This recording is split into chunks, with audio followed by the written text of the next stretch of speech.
Hi everyone, and welcome to another session of The Brown Couch with me, Vanita. Today we are taping in April, and if anybody's aware of Reentry, April is Second Chance Month. And if you don't know the definition of second chance, I'm gonna read to you what that is. Hold on a second. Second Chance Month, observed in the United States during April since 2017, is a nationwide effort to raise awareness of the collateral sanctions of a criminal conviction and unlock second chance opportunities for people who have completed their sentence to become a citizen. So today, we are fortunate to have a gentleman who I considered a legend.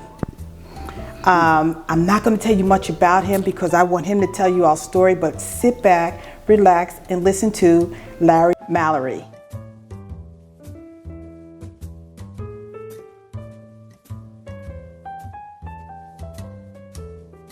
Hi, Larry. Hi, how you doing? Welcome to the show. I always start my show off with, how did we meet and where did we meet? Do you ever remember meeting me? I was thinking about that prior to coming here, and I couldn't put my finger on it exactly where we met at. But I have remembered that I remember meeting you somewhere, and I don't know, it might have had something to do with Eddie Slade, or he might have introduced me or told me about you or something like that. So let me give you a little history. Okay. I've been doing Reentry since 2009, and since 2009, I've heard Larry Mallory this, Larry Mallory that. The first time I ever heard your name was from Wesley Pullen. Do you remember Wesley? Absolutely. May he rest in peace. May he rest in my peace. Buddy, yes, my that buddy. was my buddy. And that was the first time I heard your name. And as years went on, I'd hear Larry Mallory this, Larry Mallory this. No one told me what you did. They just told me you were a wonderful person. You need to know him. Through all the years, I've heard about you. But where we met, we recently met. Okay. We met about a year ago at Dr. Patrice Palmer's pardon program. And she was doing a training on a Saturday. You happened to be there with Greg Winbush. Absolutely. And I was there with a young lady who was trying to get into the program. And you came up to me, I said, oh my God, I am finally getting to meet the legend. Okay, that's nice. Do you remember? I remember that exactly. And that's what all these years, that was the first time I had ever met you. So I'm excited. I was excited when we got the email saying you wanted to sit down with the Brown Couch, and I was like, absolutely, we got to have him on the show. So I'm gonna sit back and let you tell me all about Larry Mallory. And let's start with, you're a returning citizen, restored citizen. Yes. So let's just talk a little bit about that. How long ago have you been out? Okay. Well, I was incarcerated actually in 1992. Okay. I remember my sentencing date very well because that's also my clean date. I haven't found it necessary to use since the day the judge sentenced me. And that was May the 10th, 1992. I'm from a little small city up north called Warren, Ohio. Okay. And I was sentenced for robbery and a theft. Actually, I had two charges. Sentenced to 3 to 15 years in prison. But I knew when I was sentenced, actually sitting in the county jail waiting on the sentencing date, I pretty much made my mind up at that point that no matter what it took, I wasn't going to be the same guy when I came out that I was when I went. I didn't know what the sentence was going to be. I had no idea. The attorney gave me some kind of idea, but it was my first incarceration. And so I just knew I wanted to be a different person. And when the judge, and here go the piece about it, when he did sentence me to the 3 to 15 years, it was sad because I was a pretty popular guy prior to my addiction. I probably was a pretty decent kid, a pretty decent guy. We can get all of that along the story, but that day of sentencing, when I looked around the courtroom, wasn't nobody there but one person, and that was my dad. I just remember my dad lowering his head, and he had done everything that he could to help me. And I just felt like I was all alone. And whatever I was gonna do, I had to do it myself. But actually, when I look back and over the years, you know, I always tell people wherever I speak at that my incarceration wasn't punishment. You know, it really was a blessing.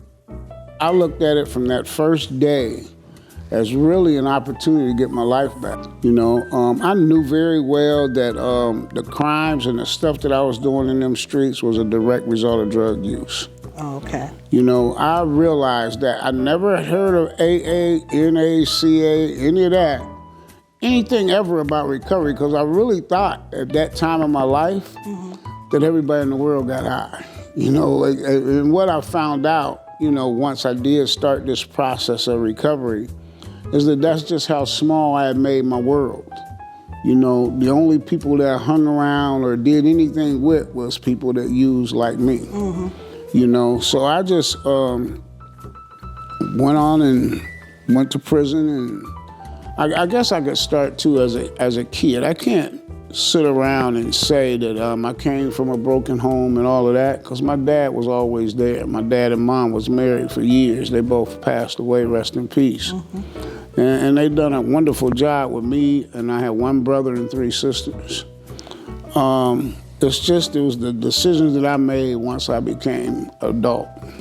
Because I can't say that I started using, you know, you hear a lot of people talking about how when they was young, they started smoking weed at a young age or drinking or something. None of that happened for me. I grew up in, like I said, in a small city, Warren, Ohio, and it was all about sports. As a young person, you know, back in when I was growing up, you know, we would pick up sandlot football games just walking down the street and see an open football field, or basketball games or baseball games. It wasn't about running around, you know, with the people that I hung around with anyway. It wasn't about us running around breaking in cars or stealing or any of that.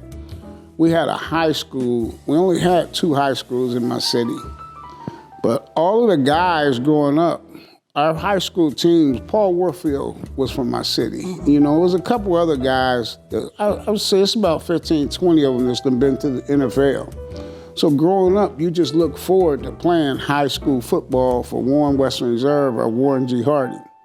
And so that was our mindset as a kid, you know. I worked hard at trying to be the best that I could be. I didn't like losing. I had an attitude about losing. So going on and through high school, we was state champs my junior year. My senior year, we played in the championship game. I was first team All-State. I was a high school All-American. I could have pretty much went to any college that I wanted to. Something crazy happened that end of my senior year. Once I graduated, from the time I graduated to the time it was time to go to college, that's when I started pretty much experimenting with drugs. Started smoking weed, you know. Football is over. I went to state for wrestling.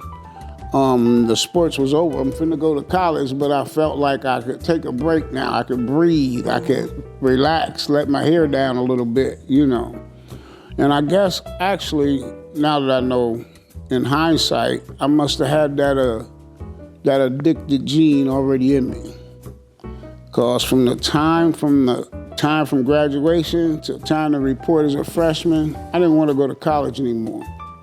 All I wanted to do was party. All I wanted to do was get high. All I wanted to do was do drugs, you know. Wow. And at that time, it wasn't really no hard drugs. It was just, like I said, marijuana or drinking beers or wine, stuff like that. But I went from hanging around athletes, the guys that I hung around all my life, to hanging around the other guys that didn't play sports, that drank and smoked weed. You know, it was different groups when you was in school.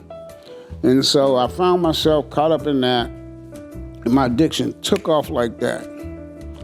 About time the end of my freshman year of college, because once again, I didn't want to go, but I had the type parents that said, it's not an option.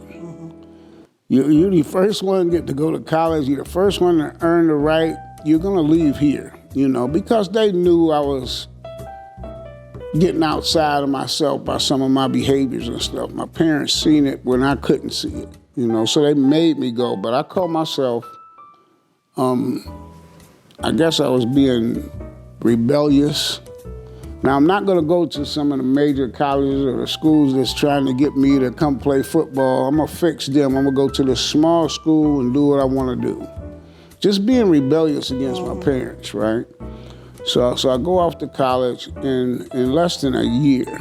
By the time I graduated or the end of my freshman year, I was a full-blown, pretty much addict.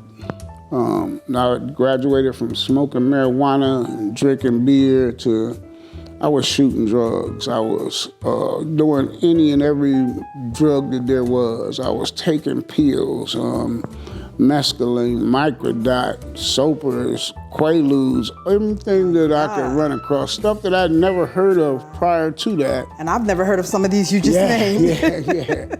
Yeah, at 18, all of that kind of stuff was out there, you know, and I was like a guinea pig for some of it, you know. But my addiction took off so fast, it was incredible. I ended up trying to come back to college my sophomore year, but in the middle, pretty much quit.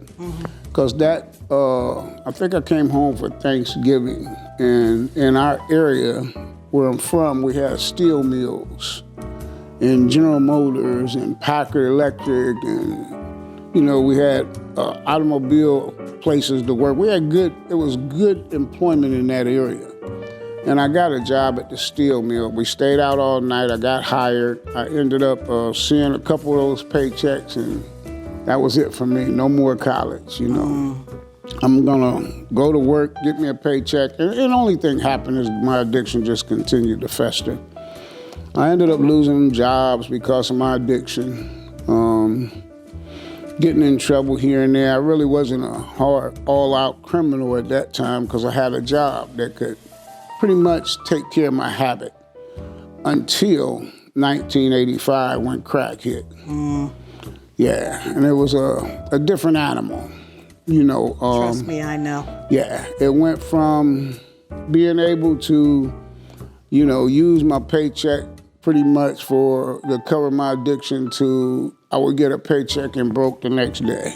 So the crack took me to a whole nother level, you know, fast forwarding, and that's where the criminal activity and all that stuff started coming in. And I started being so disrespectful. I had great friends. I had great family. The crack took me to a level of disrespecting anybody that cared anything about me. I'm talking about my mom, my dad, my brothers and sisters. I'm talking about just a disrespectful guy. I tell stories when I speak at the different NA or wherever I might be speaking. I remember going over a relative's house and you see the peephole in your door and the peephole would disappear. But they wouldn't let me in. They wouldn't let me in. You know, you hear feet behind the door, but people would make like they wasn't home. So let me just kind of fast forward here. How long after you doing the crack until you did your crime? What was the span with that you I smoked crack for like 12 years. 12 years before you got into trouble? Before I got into real live payable trouble, because my mom then bailed me out through those 12 years of smoking crack. When I would get in trouble, or the police would pick me up, my mom and dad. So during that time, they would bail you out. Were you still living with them, or were you living in the street? I was living with them, or else I would have an apartment, or if I lost the apartment, I would go back home for a minute until I got another place, you know? So back and forth with my parents and on my own or with a girl or something like that. Never really being able to carry my own weight because of my addiction. But my parents, I had a loving mom, man, and my brothers and sisters, you know, they would get angry at my mom for helping me because they seen the animal that I became. They seen that person that they didn't want no parts of. I would walk in the room and if my sister's purse was over there, I became that kind of guy that they would go get their purse and set on it. And you know, and that's the kind of person I had become. That's what the addiction had made me, an animal. My nickname at that time was like Cujo, you know. And that was about a movie of a dog that was just insane. I don't know if you remember it, but It was like he was like a I don't know. It wasn't a great thing. I forget the kind of dog it was, but it was a movie about a dog that was named Cujo that would just was crazy, right? So let's talk through your trial. Okay. How long was that, and how long were you sentenced? Yeah, it really wasn't a trial because I knew what I had done, and they had the right guy. And once again, the addiction was so crazy. It wasn't fun anymore. You know, my addiction at that point had became a task to wake up every day. Because I got fired from the steel mill. I got fired from other jobs. It went as far as my dad. Not only did he work at General Motors, he owned the sanitation, he owned the garbage trucks. And I was the oldest son, and my dad would send me out on routes, and I would steal from customers, and I was just a bad person, man. It went to the point where my dad had to pretty much shut down his business because of his son. Because of his son. Because of the guy that he didn't bend over backwards to help. My addiction had took me to places where I really didn't, I didn't want to go, and I wasn't the type of person you even wanted to be around anymore. And I'm talking about, I told you about high school when we were state champs and all of that.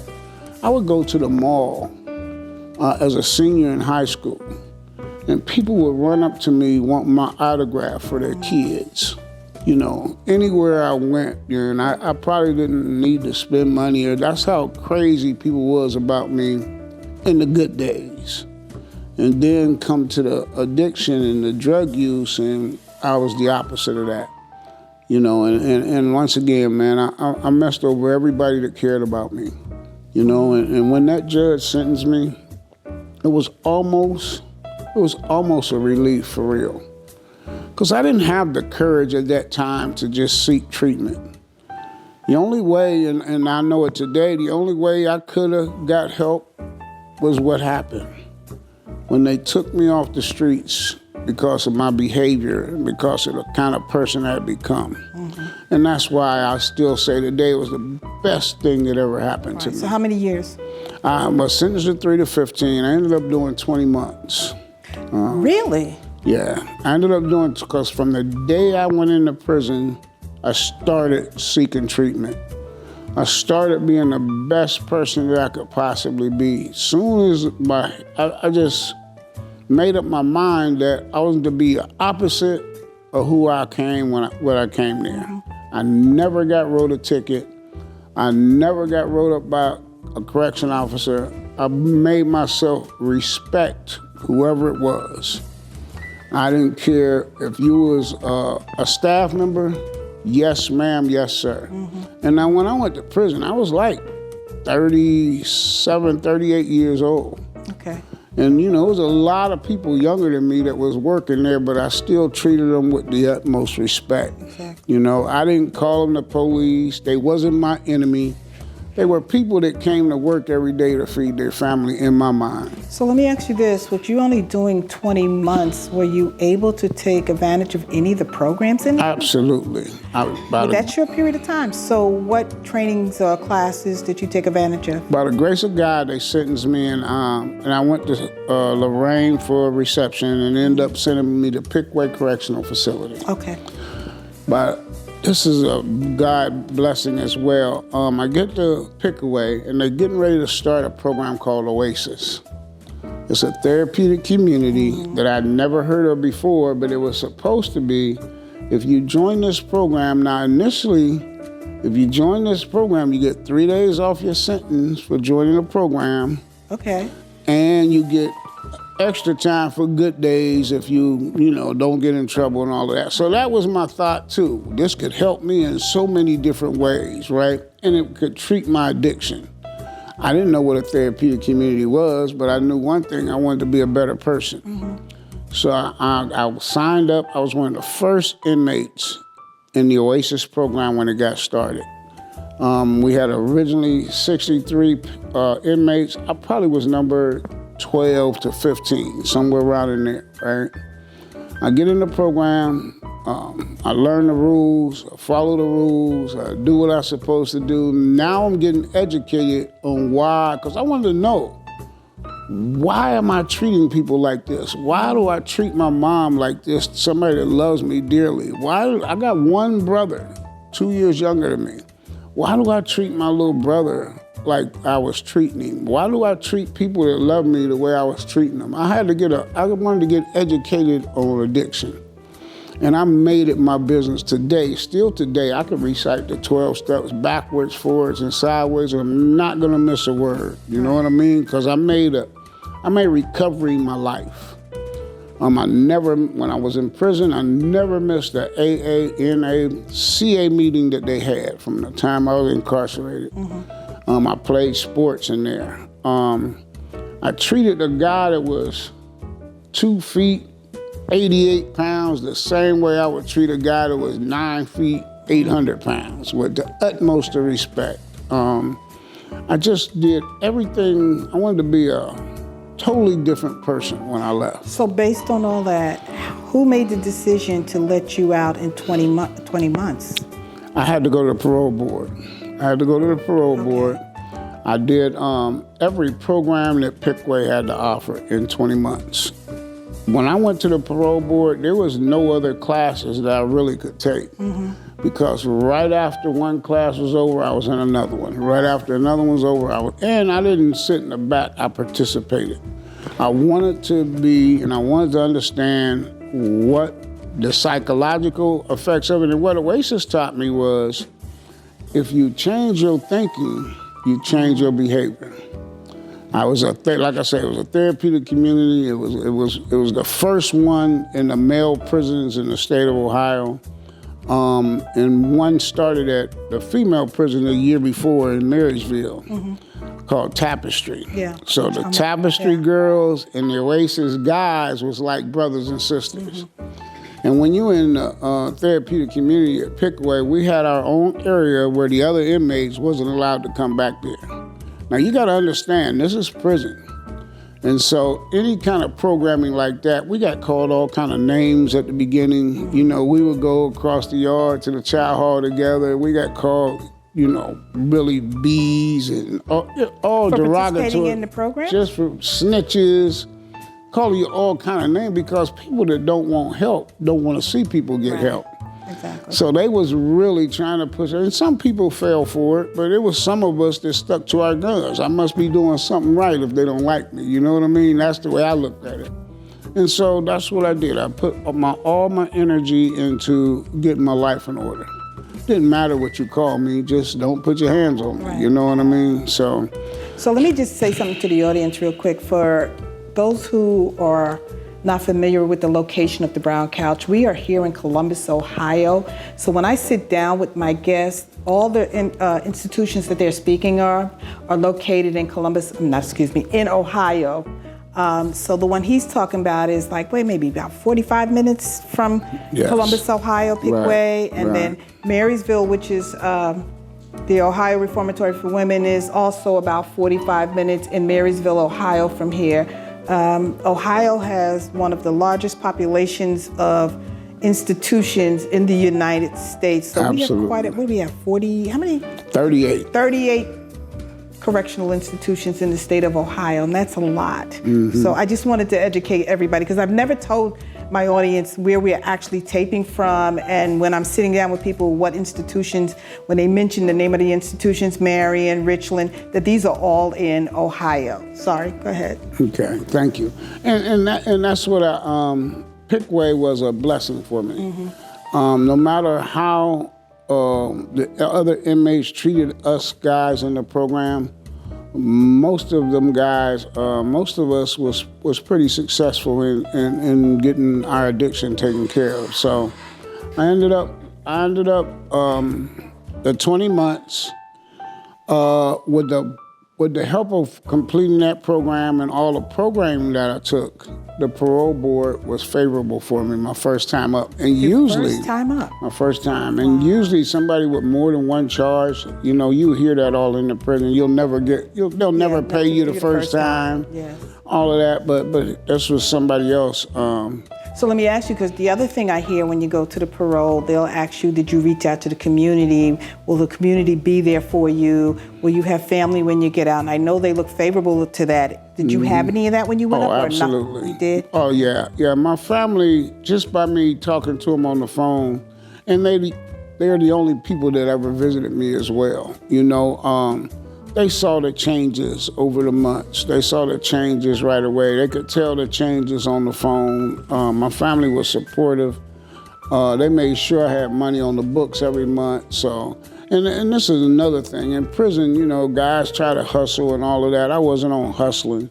Because if I hustle, that means I'm still acting like I'm on the streets. Exactly. Right? And in prison, if you give a guy something, like you give a guy a bag of potato chips, he's supposed to give you 2 back, you know, when he go to the store and pay you back. I never wanted anything back. If I give you a bag of chips, just give me that bag of chips back. If I give you a bar of Safeguard soap, just give me a bar of Safeguard soap back. I don't want 2 for 1, because I knew good things happen to good people. And I couldn't wait till I got out of prison to do good. I had to start doing good in there. So let's talk about your walking out of the prison. What year?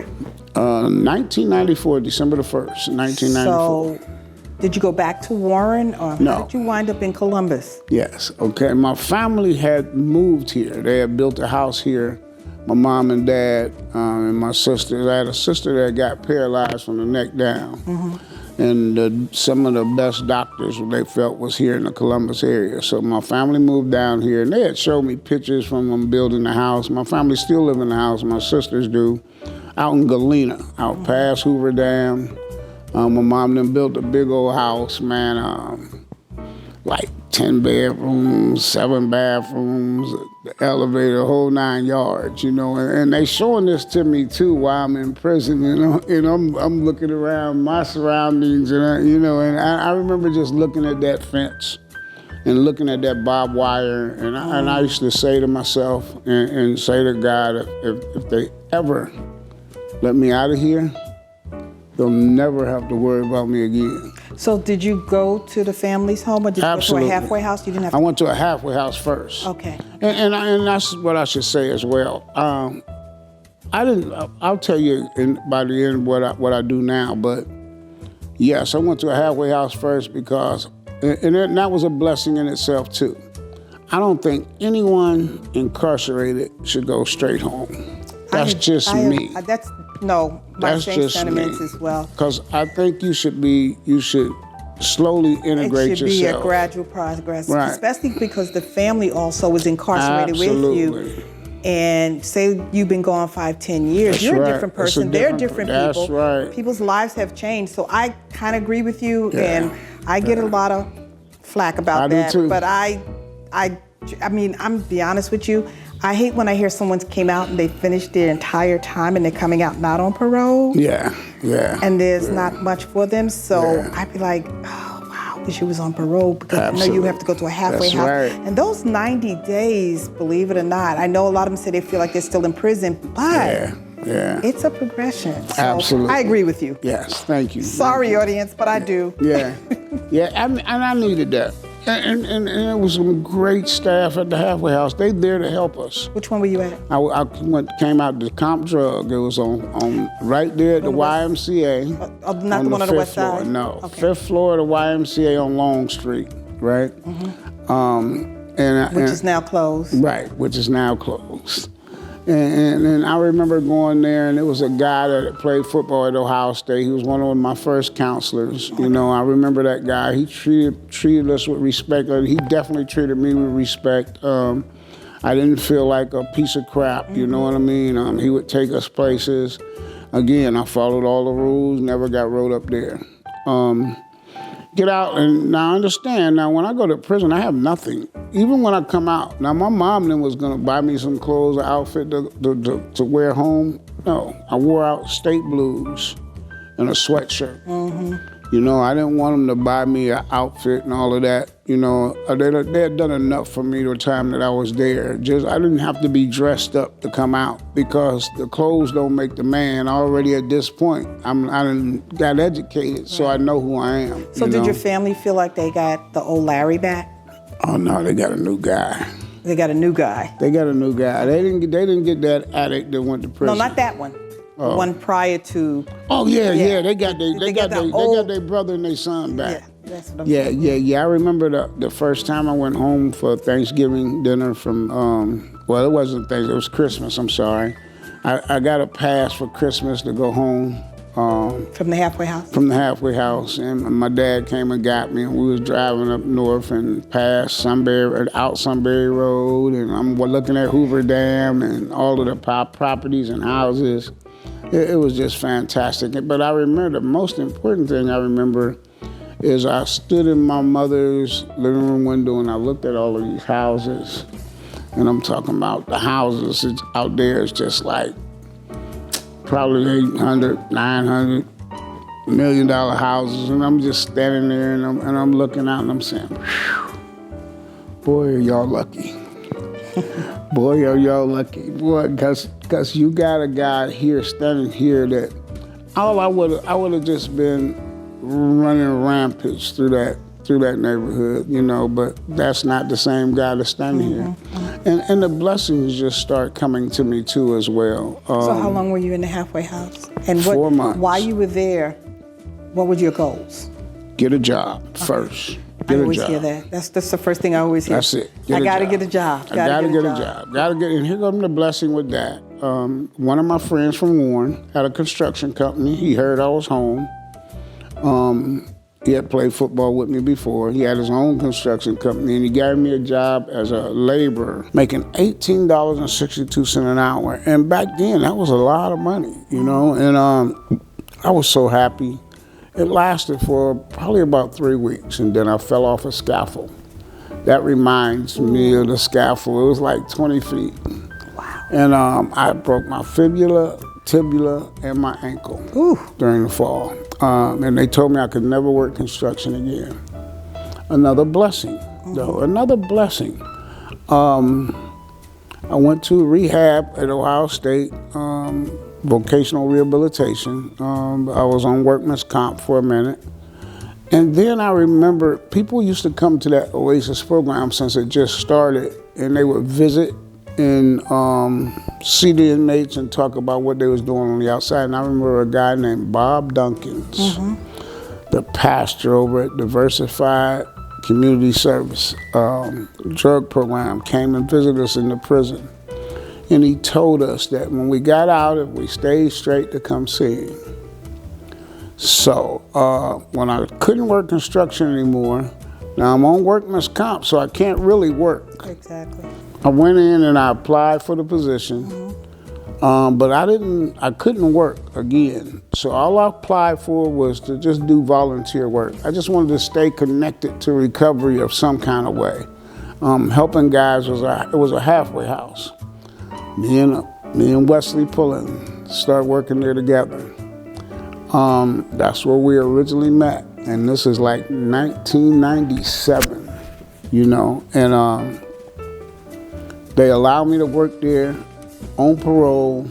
I would come in like 3-4 days a week, just helping them out, teaching them therapeutic communities, because it was new.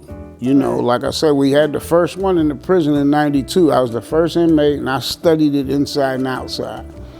I eventually became the statewide trainer for therapeutic communities. But okay, after I was on parole, the day I got off parole, they hired me as a staff member. Wow, praise God. So how long were you on parole? Like 11 months, 12 months. Wow, not even a long parole either. No. Wow. And they really wanted me to get off. I stopped reporting. They let me stop reporting probably after 6 months, because they saw that we're wasting our gas coming over here. Because they saw that our brother was on the right track, and I was doing everything they asked me to do and then some. They saw me volunteering at the halfway house. I attended AA, NA, or CA meeting every single day, because I didn't have to work, so there was no reason why I shouldn't be somewhere I don't mind. Man, if I'm not, I still believe it today. If you're not working on your recovery and you're working on your relapse, you know. I like that. Say that again. If you're not working on your recovery then you're working on your relapse. Today I celebrate, I got 30 years, 10 months, and 26 days clean today. Congratulations. You know, a direct result of being in that Oasis program and coming out and doing what I'm supposed to do as far as recovery is concerned. So I started Diversified. I'm working there after they hired me, after the parole.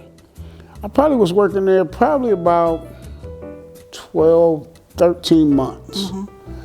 Then they came to over to Diversity. This man came over that used to be my supervisor, or was the counselor inside of Pickaway. And he said, we would like you to come back and work in the prison.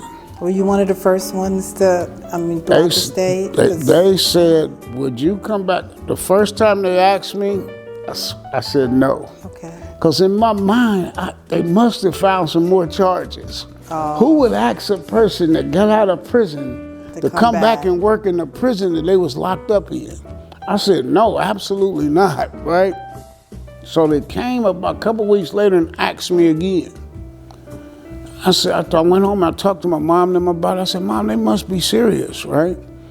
So I accepted the job. This is what had to happen. Miss Lucille Fleming, who was the head of ODATIS at the time, Ohio Department of Alcohol and Drug Addiction Services. Reggie Wilkerson, who was the head of Department of Rehabilitation and Corrections, all the prisons. They got together and agreed to allow a felon to come back and work in the prison, along with the governor. All three of them had to agree for this to happen. And all three of them agreed. I started working there. About 90 days later, the Carol Looper show called. It was a show like this. She called me on Channel 10 and asked if I would come on her show. And they featured me, and they said I'm the first person in the state of Ohio to go back and work in the prison he was incarcerated in. So you led the way for all of those now. Blessed. And I can name quite a few people who don't go back and hired get back. And I probably hired them. So the blessing is, I worked back at Pickaway. I was a counselor for a year. After 12 months, they made me the program supervisor. And you still go back till the day? Yeah, I just spoke there about 30 days ago. So let me just, a gentleman from Pickaway who Eddie Slade also told him to reach out to the Arch program. He called me last night. Yesterday. Terrence Williams? Terrence Williams. Because he just got off the phone with me. Yeah, that's what he said. He said, you're going on her show tomorrow. When he told me he wanted to do exactly what you're doing, and he wanted to find out, I said, you know what? I'm sitting down with a gentleman tomorrow by the name of Larry Mallory. He said, Mr. Mallory came into Pickaway. So I said, well, I would mention him to you. And he must have picked up the phone. He did. He picked up the phone and he called me, and I own a restaurant here in Columbus. I was just closing my restaurant. Right. I was just heading home. I live out in Pickerington, and he only been out 2 weeks. He got out March 18th. 2 weeks he been out. He called me yesterday evening, and now his cousin gave him a job detailing. Yep. So he said, I'm heading home. When I leave here, I'm going out shopping to get him some hygiene. Well, I have hygienes, but to get him some things he's asked that he needs. And I'll meet him tomorrow at my church's pantry. So I'll meet him tomorrow. Fantastic. And I just did an application for him to get his birth certificate. Fantastic. And yeah, he told me he was going to contact me as soon as he got out. Unfortunately, I had to write him. I had to JPay him and say, I won't be in town when you get out. I was going on vacation, but please, I'll be back this day. To the day he called me. That's right. That's right. And that's someone you know. That's someone you know. And see, as soon as he got off the phone with me, what did he do? He called you. Now I got to tell you what happened. When he called me yesterday, now this is some more God stuff, like I told him, right? I don't go home without filling my tank up. If my tank look like I need gas, I'm stopping, because any emergency could happen while I'm at home, and I don't want to run the gas station first. Anyway, I said, well, I'm heading to get petrol. I'm heading to get some gas. I'm going to go up Refugee Road, and I'm going to stop at a speedway at the corner of No Bixby and Refugee. And he said, I'm only like 2 miles from there. That's where I live. He said, matter of fact, off of No Bixby is my street. I pull up to get the gas. Not even 3 minutes later, he's at the light. He said, I think I see your car right now. And he pulled over, got out. We got to hug each other. I mean, and we talked for a few minutes. And then he said, I only live 2 streets up. Can you follow me? And I'm thinking myself, I'm looking at the time, it's almost 9 o'clock curfew. Maybe that's what the young brother is. He has to go back for curfew. I trailed him home, and he showed me where he lived, and we're gonna connect a little later. He's gonna bring his wife up to my restaurant, and I think all this is kind of full circle because Eddie Slade told him about Arch. You thought Eddie introduced us. So we got to give kudos to Eddie Slade. Absolutely. Me and Eddie Slade, by the way, from the same hometown. Okay. We grew up together. We went to kindergarten together as 5-year-olds. You know what I mean? And we've been, around each other all our lives. So but anyway. So let's talk about what Mr. Mallory has done that made him a legend here in Ohio. All the accolades, all the certificates, and what your organization is. Yeah. And you told me when I met you a year ago, you were just opening the restaurant because you gave me your card. Yeah. When you was opening up the restaurant. So talk about where you are now, what you're doing, and. One of the blessings that I saw when they hired me back in the prison was an opportunity to see other guys, because as a lot of people think once an inmate, always an inmate. That's not true. There are people that change their lives. There are people that prison can be a stepping stone for something positive. And that's what I had an opportunity to see. Working at Pickaway, I had an opportunity to hire some guys after they got out, and I saw that they was really doing what they supposed to do. These guys now are really doing people. I don't know if I could say names, but people like Lamont Sapp. I don't know if you know him. Ralph Anthony. These guys had 4 or 5 penitentiary numbers. Lamont now is over like 8 prisons. He's the regional over like 8 prisons. Really? Ralph Anthony just retired like 3 months ago. He was over like 8 prisons as a regional. These guys had 4 and 5 penitentiary numbers before somebody was able to give them a chance to come back into prison and work. And that springboarded them into other careers. They still, like I say, retiring from the state. Derek Hodge, I got a guy now at Madison I just helped. He just completed a year. Mm-hmm. He had 7 penitentiary numbers, but now he works for the state of Ohio.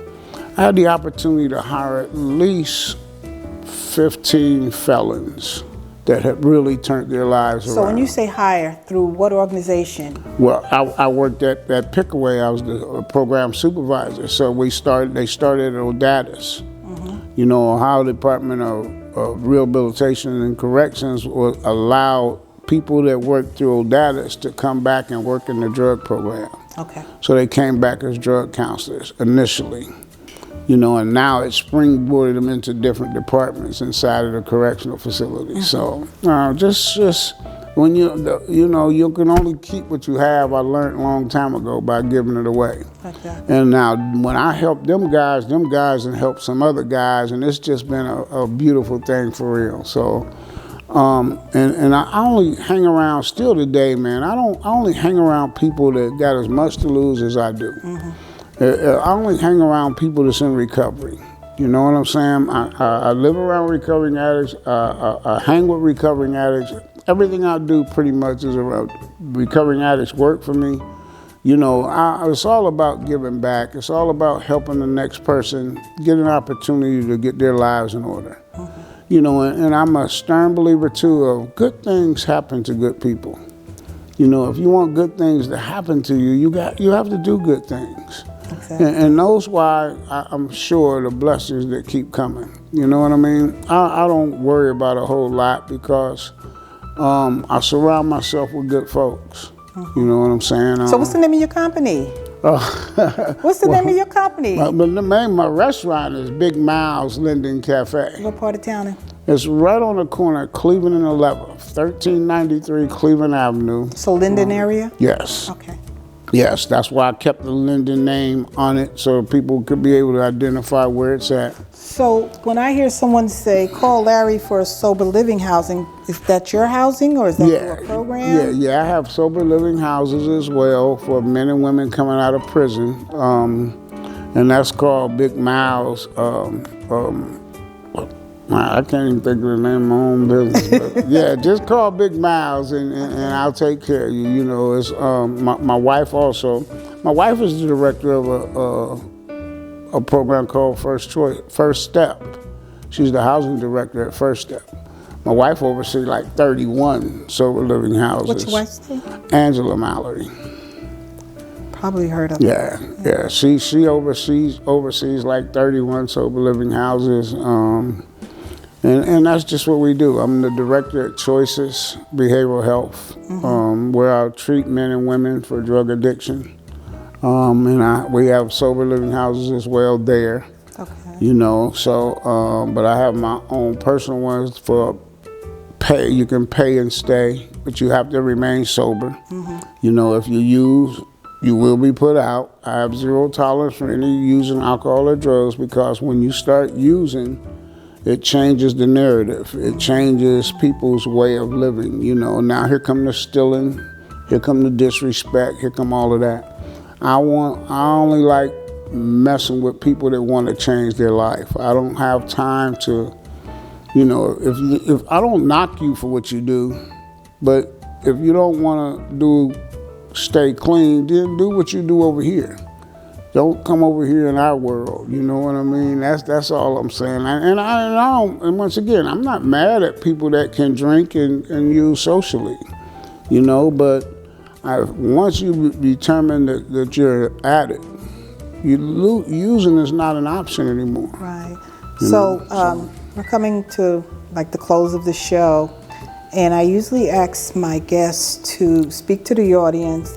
And what positive words could you tell our audience that are listening to this, especially someone who's recently coming out or someone who's been out and struggling or someone who's doing good and they want to continue to do good? What would you tell them? And you can speak to the camera. Meeting makers make it. That's first. You know, if you have some type of addiction, you have to take care of yourself first. And you have to take care of your recovery first. Recovery has to be first in your life. No matter how much I love my mom, no matter how much I love my brothers and sisters, no matter how much I love my wife and my daughters, my recovery is number one in my life. Because without recovery, they don't have a son, they don't have a husband, they don't have a dad, they don't have a brother. You know, addiction rules our lives, you know, until we get that under control. But when you control and when you take care of your addiction, all those other things just fall in place. The blessings will just keep coming, you know. So, and people that are incarcerated or maybe still associated with parole or something, you have to make sure you do what you're supposed to do, is following rules. Good things happen to good people. Treat people how you want to be treated. If someone wanted to get in touch with you, how do they go about doing that?